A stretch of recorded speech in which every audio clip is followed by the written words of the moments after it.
نبی نے فرمایا ماں باپ دا گستاخ تے بے ادب قیامت میں جنت کی خوشبو بھی نہ سونگ سکے گا۔ وہ جنت دی خوشبو جڑی ہزاراں میلاں تے جاندی ہے۔ میرے نبی نے فرمایا کہ ماں باپ دا بے ادب تے گستاخ قیامت میں جنت دی خوشبو بھی نہ سونگ سکے گا۔ لوگ پوچھتے ہیں ماں پیدا بے ادب تے گستاخ کون ہوندا ہے؟ تو بزرگ فرماندے نے کہ جدی وجہ تو او دی ماں یا باپ دی اکھ وچ آنسو آ جائے نا وہی بے ادب ہے۔ جدی وجہ تو ماں روے ابو روے سمجھو او بے ادب ہے۔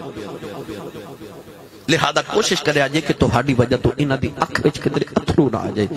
نوجوان یونیورسٹیز اور کالجز وچ پڑھنے والے سوال کردے نے آسی صاحب جی امی ابو سختی کرن تے پھر کی کریے؟ سختی کرن تو میں ایک جملے چ ساری تقریر دا نچوڑ عرض کر دیواں، یاد رکھو میری ملت دے نوجوانوں، اپنی امی تے ابو دی سختی نو سر سٹ کے ہاس کے برداشت کر جانا، انہوں و بالوالدین احسانا کہندے نے۔ آج تے ماں پیاندہ دا بھی جدو ابو غصے چون ادو مسکرا دے، ابو نو بھی ہسا دے۔